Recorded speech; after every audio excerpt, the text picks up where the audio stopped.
Salut à tous, on se retrouve aujourd'hui pour 3 thèmes dans cette vidéo. Une partie ménage, une partie organisation et enfin une partie cuisine. Donc là je vous reprends pour mon ménage du soir. Donc j'avais besoin de laver le sol, j'avais déjà balayé après le dîner avec les enfants. Mon mari n'était pas encore rentré et vous allez voir qu'il va rentrer d'ici peu de temps.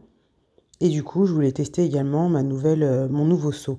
Le nouveau seau que j'ai commandé sur Amazon. Je pourrais vous mettre le lien en barre de description. Du coup, ce seau, il est doté de 2 bacs où il y a une partie pour rincer la lavette et une deuxième partie pour la sécher. Du coup, c'était un ustensile que je voulais absolument pour pouvoir m'aider à nettoyer le sol. Sachant qu'en ce moment, c'est plutôt mon mari qui le fait.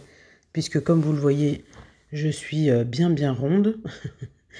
Donc je suis dans mon 7e mois de grossesse, donc du coup c'est plutôt mon mari qui le fait. Je voulais tester ce seau pour voir si ça m'aiderait un peu pour pouvoir nettoyer le sol. Finalement, il est vraiment très pratique. Bon par contre, voilà, la tâche est toujours rude quand même pour une femme enceinte, sachant que je suis dans mon dernier trimestre, puisque voilà, ça te demande quand même de se pencher, etc., de faire des efforts. Et ça, pour l'instant, c'est plus permis pour moi. Donc, je pense que les prochaines fois, c'est mon mari qui l'utilisera le plus, en tout cas. Moi, de temps en temps, mais ce sera surtout lui.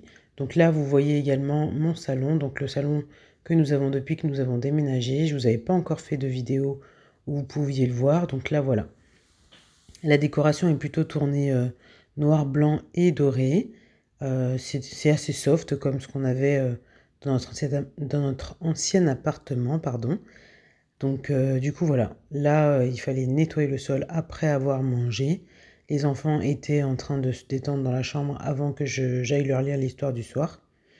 Et j'en ai profité pour passer un petit coup, on avait été hyper efficace ce soir-là.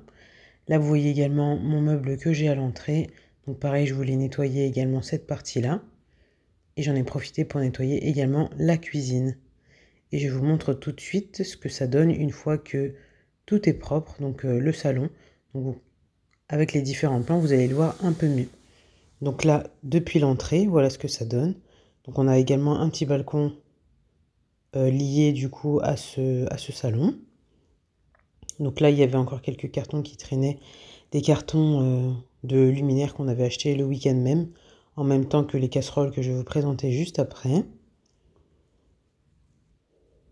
Voilà, donc je remets tout en place. Par contre, les rideaux, il va falloir que je trouve une solution pour les couper ou pour les coller ou je ne sais quoi parce que ça traîne au sol.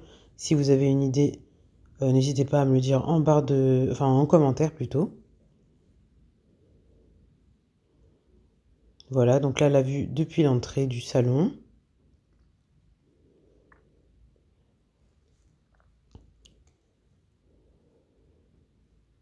Et là, ensuite, je vais vous montrer la vue plutôt du côté, enfin à partir du côté bureau. Donc voilà, c'est assez soft. J'avais encore un panier de linge qui traînait, mais rien de grave. C'est assez soft en termes de décoration. On a toujours voulu ça, donc on a gardé la même chose. Alors on se retrouve dans la cuisine. Du coup, je voulais vous montrer une petite chose. Donc dans ma cuisine toute propre que je viens de nettoyer. Du coup, je voulais vous montrer également que ce week-end, on a décidé de changer de casserole. Bon, on l'a fait ce week-end, c'est pas ce week-end qu'on l'a décidé. Voilà, on avait déjà décidé de ça depuis plusieurs mois. Mais c'est ce week-end, du coup, qu'on l'a fait. Et donc là, on a toutes nos anciennes casseroles. Donc, regardez l'état dans lequel elles étaient. En fait, j'avais décidé de changer parce que toutes mes casseroles avaient des revêtements. Donc bon, il y en a certaines que j'utilisais beaucoup plus que d'autres. Celle-ci, c'est une crêpière, je n'utilisais quasiment pas. Celle-ci, par contre, c'est une de celles que j'utilisais le plus. Et regardez les bords comme ils étaient... enfin, comme ils sont plutôt dévorés. En fait, voilà, on voit carrément la matière qu'il y a dessous. Donc là, c'est tout le revêtement qui est parti sur le... Je sais pas si vous voyez bien... sur la casserole. Donc vraiment, il fallait qu'on en change. À l'intérieur, c'était pas encore vraiment parti.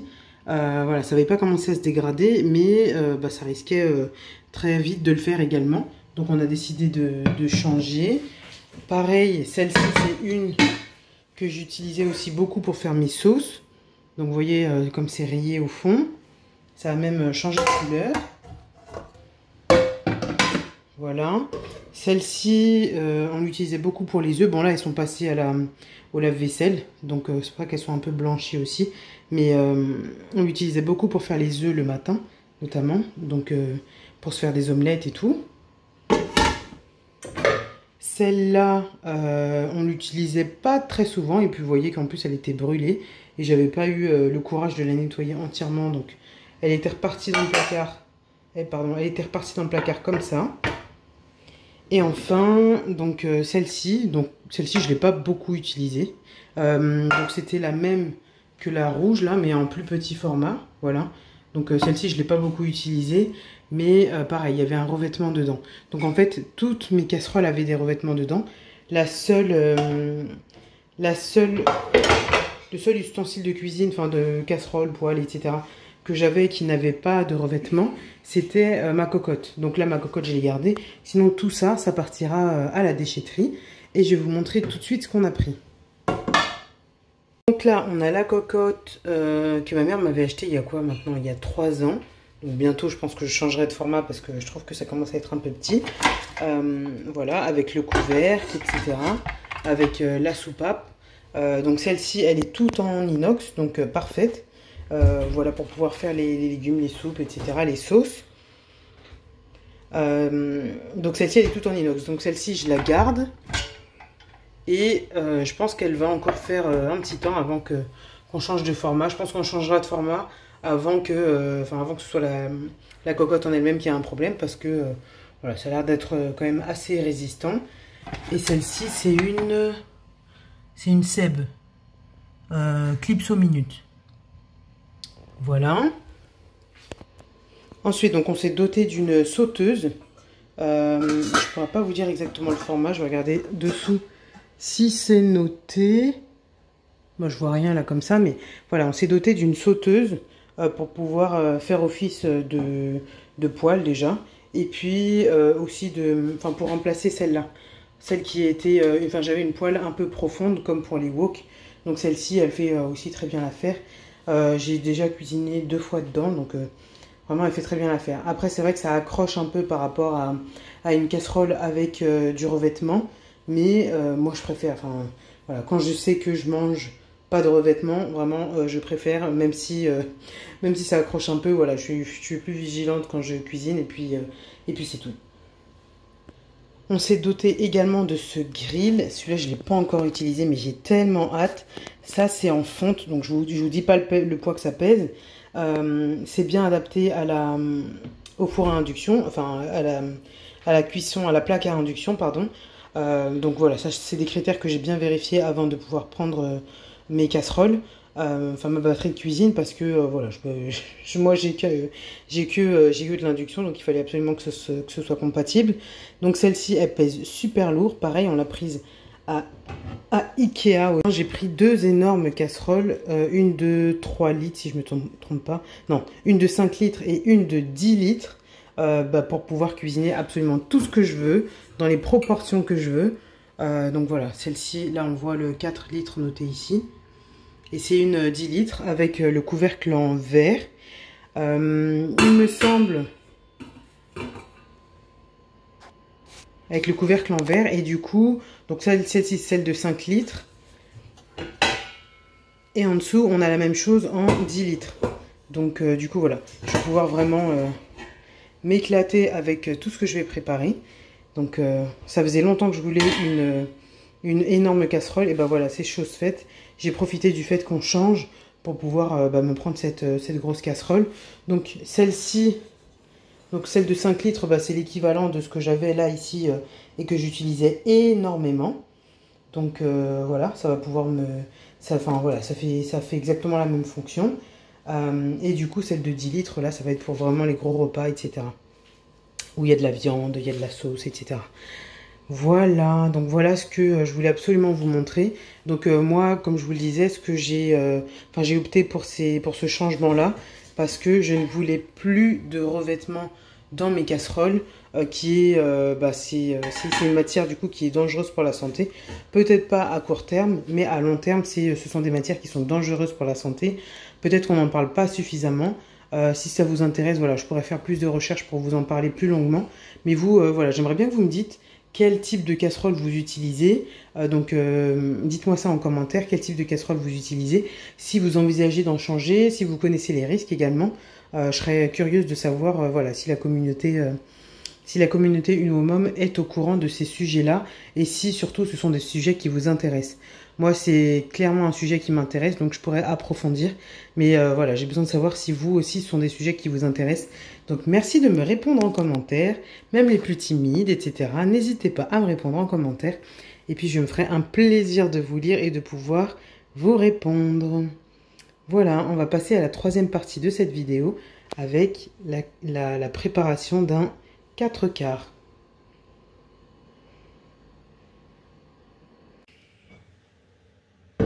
Alors du coup là on va passer à la préparation d'un 4/4.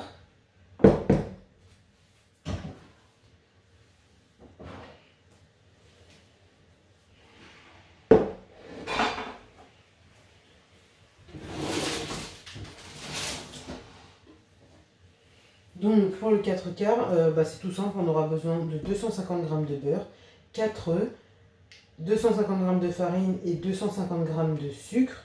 Donc ça c'est les doses normales pour faire un 4/4. Bon, moi j'ajoute également du sel et de la levure chimique. Du coup donc les proportions que je viens de vous citer, donc 250 g, 250 g, 250 g et 4 œufs, ce sont les doses normales qu'on retrouve dans les recettes. Par contre, moi j'en mets peut-être un peu moins quand même, hein. Je mets environ 200 g de beurre. La farine, bon, je laisse les 250 g et le sucre, je réduis également à 200. Les 4 œufs, je laisse également. Je mets un sachet de levure chimique entier et une pincée de sel. Du coup, voilà, donc je réduis un peu le beurre et un peu le sucre quand même parce que je trouve que sinon c'est hyper gras et hyper sucré. Donc du coup, voilà, on va partir sur ma recette à moi, donc qui est 200 g de beurre, 4 œufs, 250 g de farine, 200 g de sucre blanc, une pincée de sel et de la levure chimique. Donc je vais commencer par le beurre. Donc là quand je vous dis que j'en prends 200 g, du coup je mets des graduations qui sont sur les sachets sur l'emballage de beurre. Voilà, donc en général ils le font plutôt assez bien. Donc là, au final, je vais couper, je vais couper ici, je vais laisser 50 g de beurre. Voilà comment je vais procéder.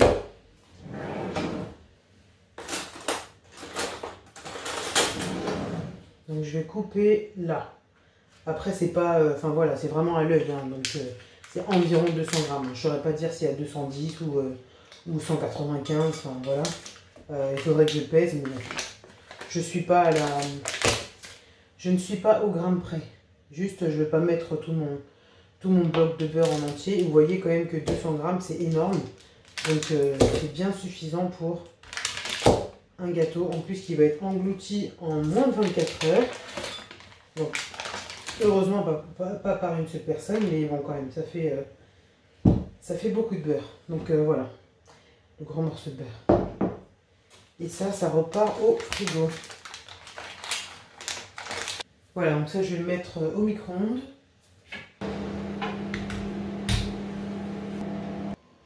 Donc ensuite, rien de plus simple, je vais y mettre mes 4 œufs. Je vais commencer par le sucre. Donc je vais mettre 200 g de sucre. Donc là, j'allume ma balance. Et même 200 g, voilà, c'est quand même sucré, hein.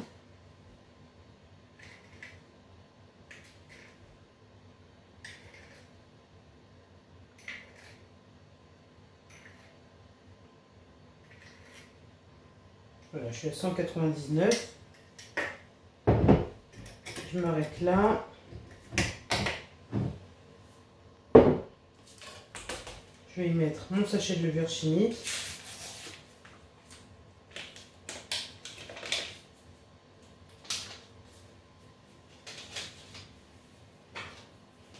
Et également mes 4 œufs. Donc bon, pour éviter de faire des boulettes.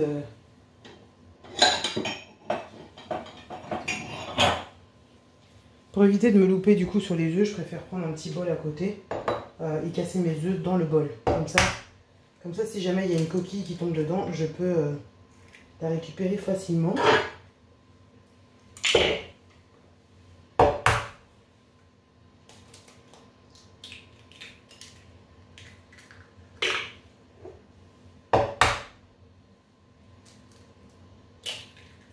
Voilà, donc là j'ai rien qui est tombé dedans. Je peux mettre ça dans mon bol. On remue. Et ensuite, il ne restera plus qu'à mettre les 250 g de farine. Donc là, je vais déjà allumer mon four pour le préchauffer. Une fois que j'aurai mis du coup tous les ingrédients, j'aurai plus qu'à enfourner dans mon moule. Voilà, je vais passer en voix off pour vous éviter le bruit du four.